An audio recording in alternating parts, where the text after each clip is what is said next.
बिस्मिल्लाहिर्रहमानिर्रहीम। Welcome to 99 learning hub. अस्सलाम वालेकुम स्टूडेंट्स। आज हम करने जा रहे हैं वीक नंबर 6 का लेसन नंबर 2, जिसमें हम करेंगे practice now 1 and practice now 2। Page number है 395। तो स्टार्ट करते हैं। सबसे पहले हम करेंगे प्रैक्टिस नाउ 1। इसमें क्वेश्चन है हमारे पास, it is given that c is equal to x whereas x is a positive integer between 10 and 18 and d is equal to x whereas x is a positive integer such that greater than 10 or greater than and equal to 10 x and less than 18।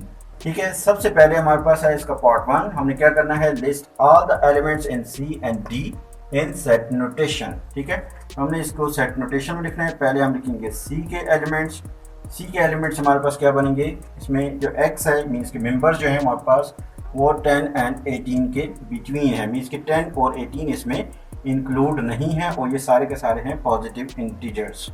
तो 10 के बाद हम देखते हैं हमारे पास positive integer में 11, 12, 13, 14, 15, 16 and 17। 18 क्योंकि इसमें इंक्लूड नहीं होगा क्योंकि बिटवीन का वर्ड इसमें यूज हुआ है। बिटवीन मीन्स के 10 एंड 18 इसमें इंक्लूड नहीं होगा।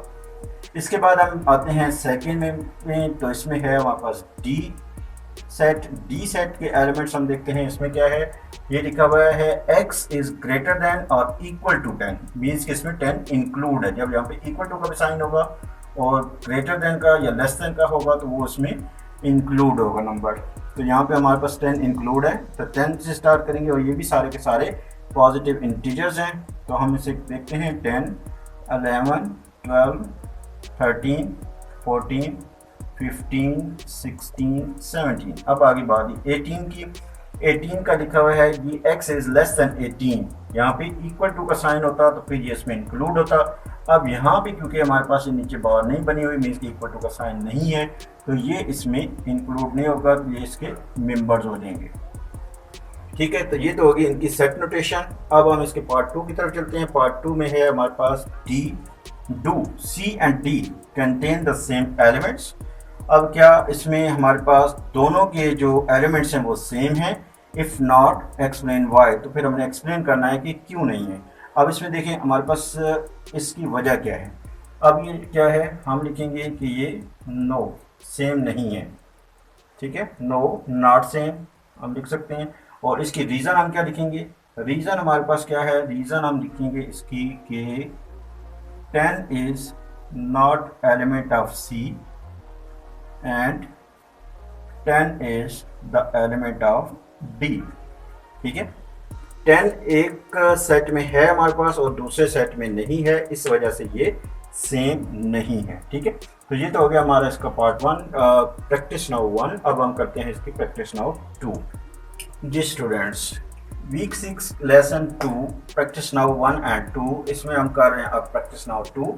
ठीक है, प्रैक्टिस नाउ 2 है हमारे पास, state whether each of the following question is a well defined set, give a reason for your answer. ठीक है, नंबर ए इसमें है a movie well liked by my classmates. ठीक है, अब आपके क्लासमेट्स हैं जो आपके क्लास फेलोज हैं, क्या आप डिफाइन कर सकते हैं कि सबको हम कैसे कैटेगराइज कर लेंगे कि इसमें कौन सी मूवी लाइक करता है, पसंद करते हो। तो यहाँ पे हम इसको डिफाइन नहीं कर सकते, इसलिए हम इसे ये सेट नहीं है। ठीक है, अब बी हमारे पास है 14 year old people in my class. ठीक है, जो 14 ईयर्स के स्टूडेंट्स हैं वो आपकी क्लास में कितने हैं, तो उनकी आपने लिस्ट बनानी है। तो बहुत आसान है कि जो 14 ईयर्स के हम उसको बना सकते हैं, तो वो एक सेट डिफाइंड सेट होगा, तो इसलिए हम इसको यस लिखेंगे। इसके बाद सी है हमारे पास an English teacher my school. ठीक है, हमारी स्कूल में जो इंग्लिश के टीचर्स हैं वो कितने हैं, वो भी हम डिफाइन कर सकते हैं क्योंकि उनको भी हम एक सेट में नोट कर सकते हैं। ठीक है, तो ये भी एक डिफाइंड सेट होगा, तो इसके लिए हम इसकी भी रीज़न लिखेंगे यस।